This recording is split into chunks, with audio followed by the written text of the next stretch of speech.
आनन्दलीलामय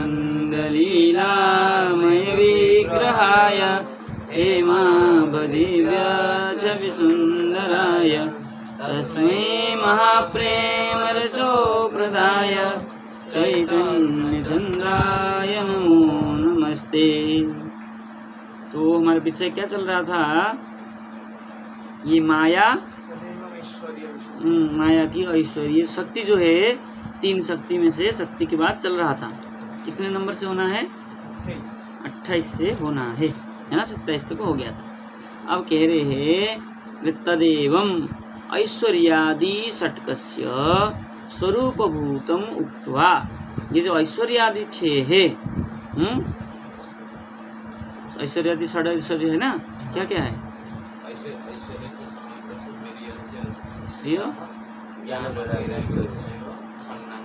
भगवत्यम है ना, ठीक है ना। ये 6 प्रकार जो ऐश्वर्य है, इसका स्वरूपभूतम भूतत्वम उक्त्वा, इसको स्वरूप भूत को कह करके श्री विग्रहस्य, श्री विग्रह जो भगवान का श्री विग्रह है, उस विग्रह का पूर्ण स्वरूप भूतत्वम वक्तुम प्रकरणम आरभते। अब भगवान के श्री विग्रह का स्वरूप को कहना प्रारंभ कर रहे हैं। ये हमारा शुरू से जो भगवत स्वरूप चला था, कितने नंबर से? 2 नंबर से। 2 नंबर में ही आया था आपका संभर्ताति तथा भक्त्वर्ता भकारर्थ द्वयान्विता नेता गमिता षष्टा भकारर्थ तथा मुने ऐश्वर्यस्य समग्रस्य वीर्यस्य श्रिय ज्ञान वैराग्यश्चापि सन्नं भगतिंगना वसन्त्यत्र भूतानि भूतात्मन्यखिलात्मनि स च भूतेष्वशेषेषु बकारार्थस्ततोव्यय। ये जो भगवान शब्द का विचार कर रहे थे वहाँ, ये भ क्या है, भग क्या है, ब क्या है और ये भग ब क्या है, उसको विचार करते हुए यहाँ तक हम पहुँचे थे। ये भगवान की ऐश्वर्य को बात यहाँ तक चला, ठीक है ना। ऐश्वर्य के विचार में ही हम भगवान के ऐश्वर्य जो भगवत लोगों का विचार करते हुए ब्रह्मा जी प्रथम कथन पे इतना माया तटस्था शक्ति और ये सब बात चले करके यहाँ तक हम पहुँचे।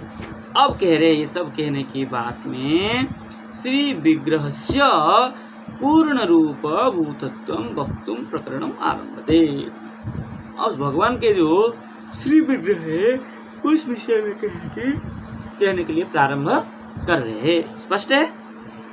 अब कह रहे हैं तत्र तस्य तादृशत्व सचिवम नित्यत्वम यावत् पूर्वदर्शित तादृश वैकुंठा अधिष्ठातृत्वेन सिद्धम एव।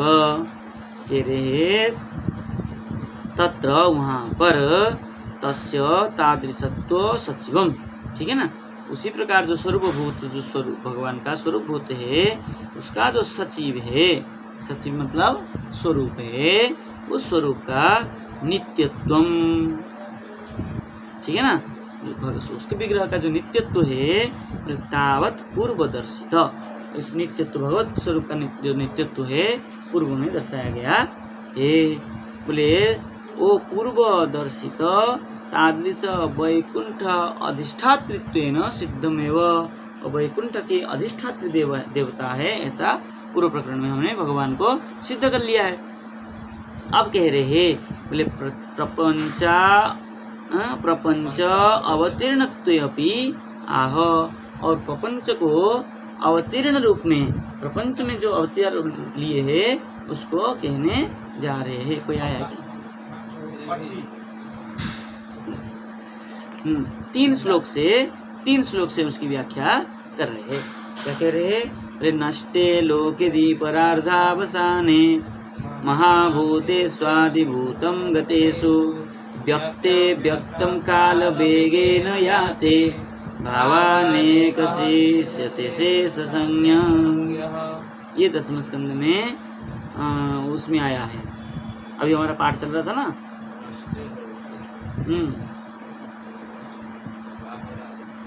क्या नाम है इसका? जोगमाया। जोगमाया के प्रसंग में ही आया था।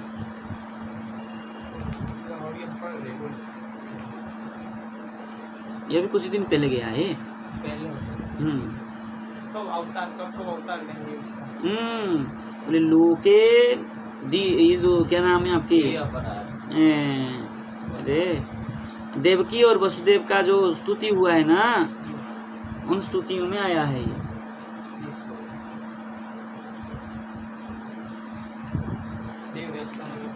दोनों का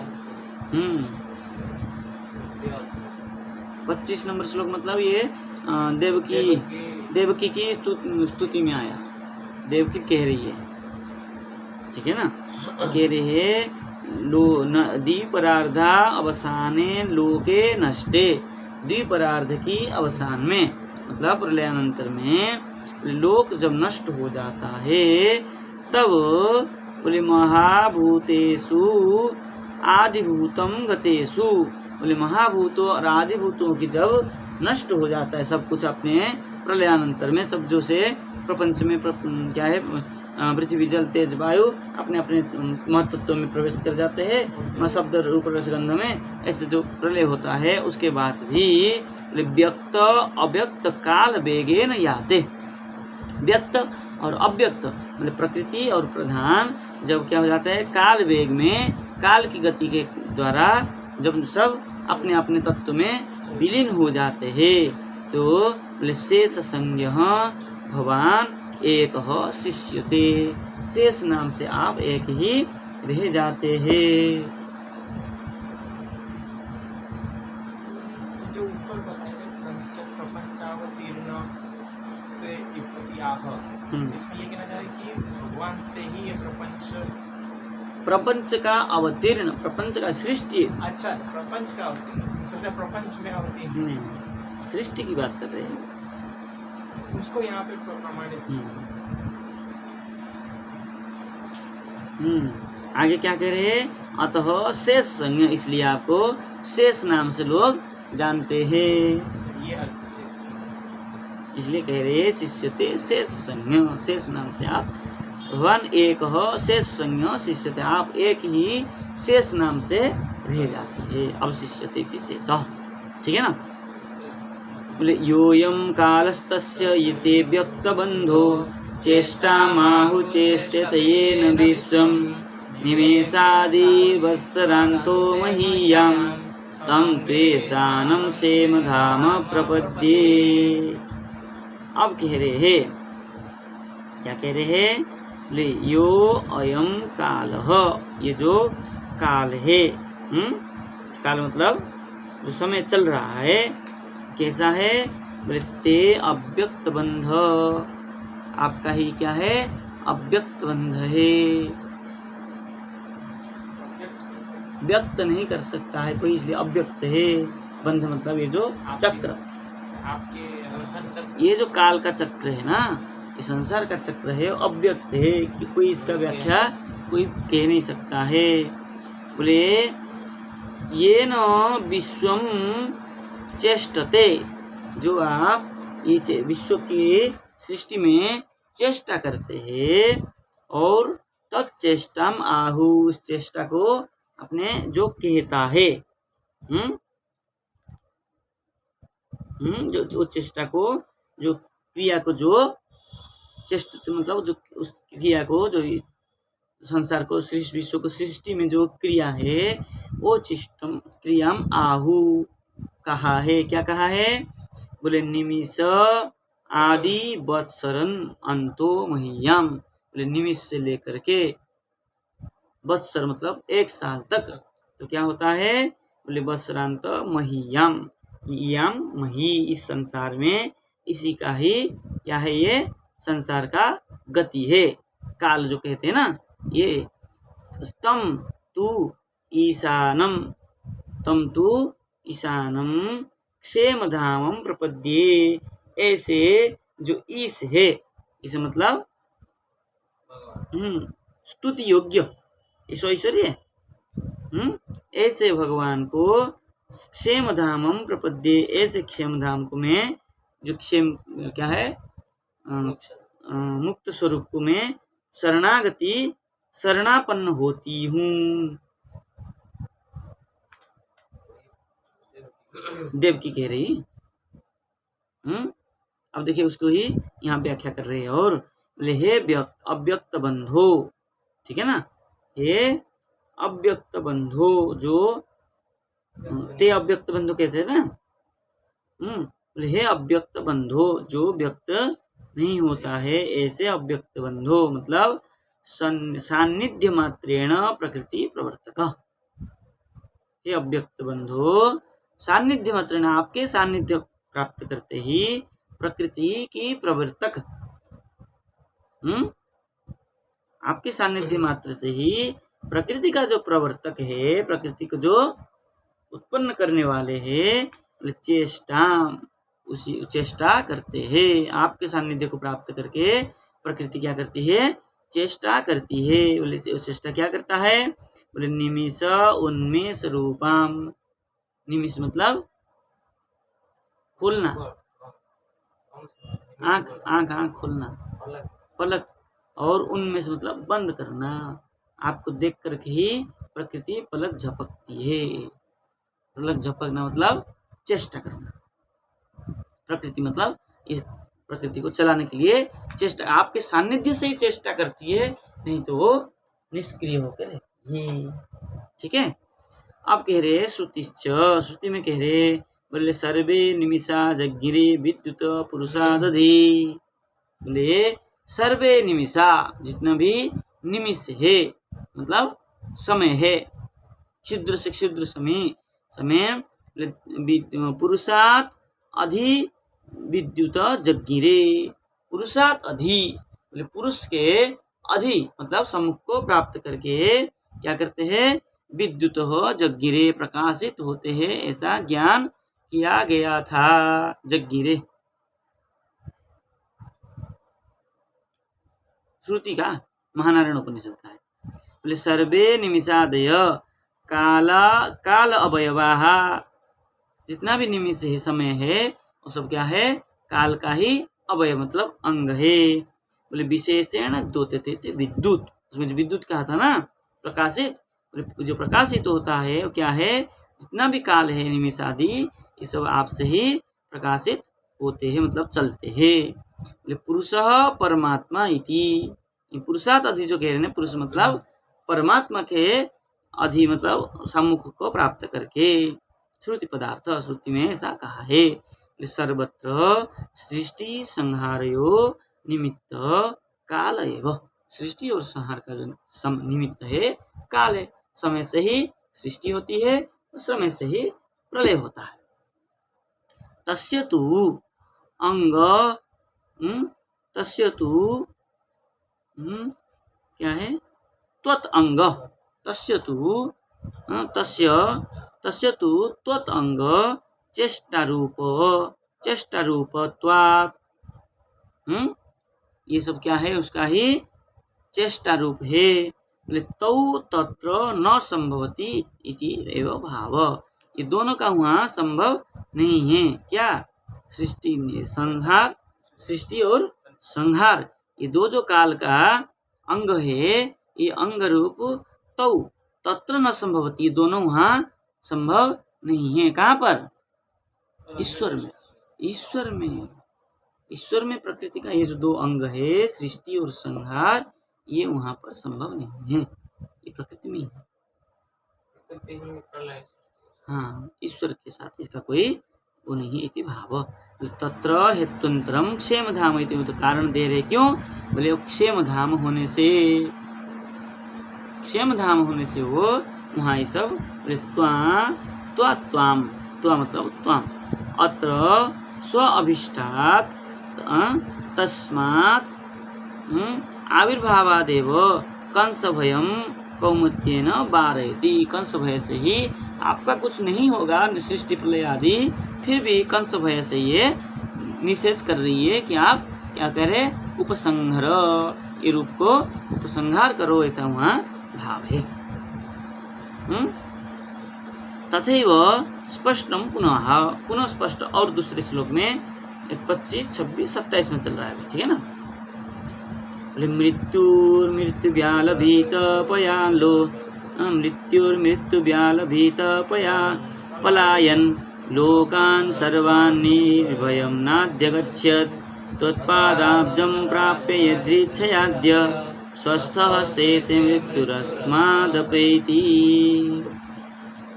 यहाँ तो स्पष्ट कर दिए, बोले मृत्युर्व्याल भीत, बोले जो मृत्यु होता है और मृत्यु रूपी व्याल जो है, व्याल मतलब सर्प, क्या होता है, भीत, आपको मृत्यु भी भय करती है।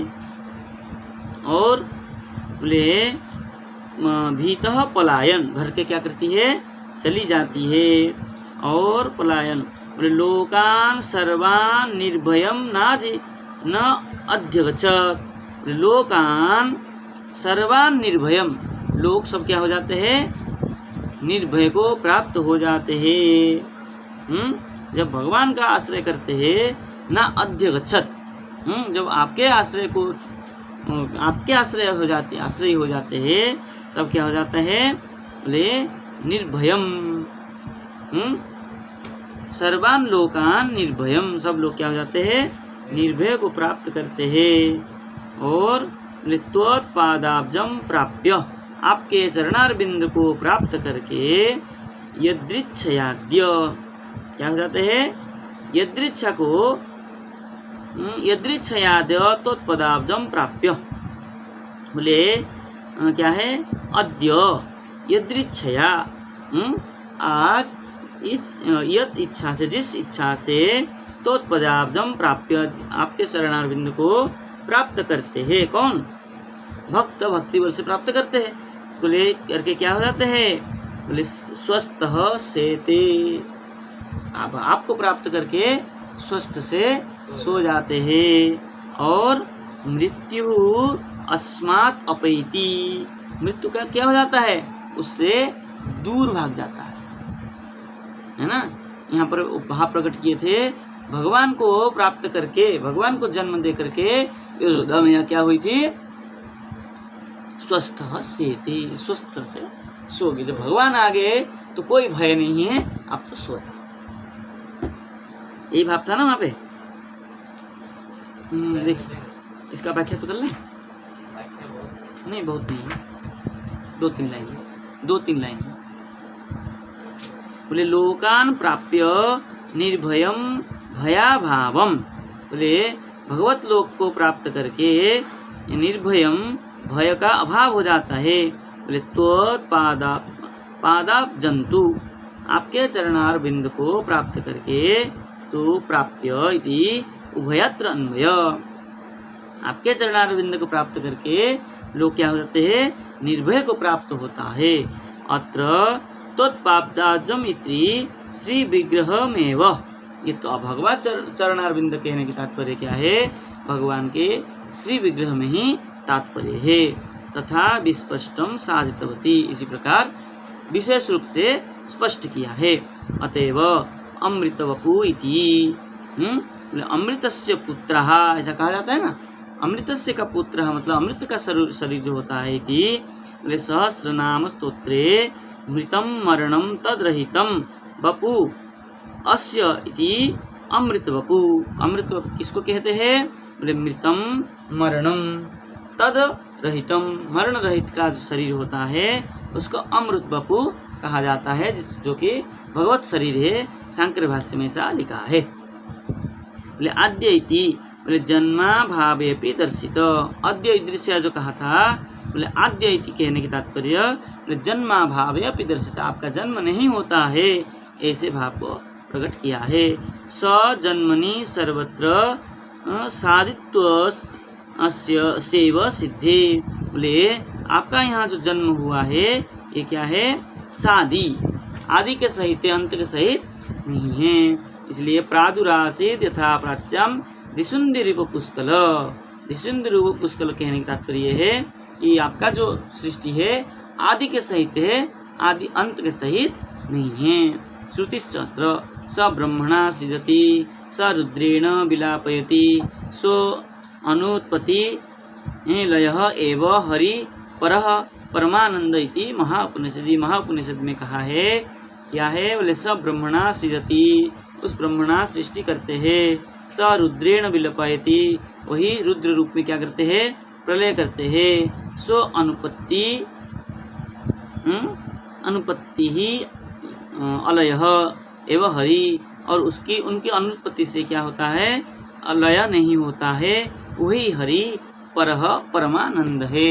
वो जो हरि सृष्टि स्थिति प्रलय के प्रति कारण है वही हरि है। हरि मतलब क्या है, परमा, हरि परह परमानंद, परमानंद स्वरूप है, ऐसा कहा है। उनके उत्पत्ति स्थिति लय के प्रति जो कारण है किस प्रकार है वो आगे प्रकरण में कहेंगे। आज इतना। जय जय श्री राधे।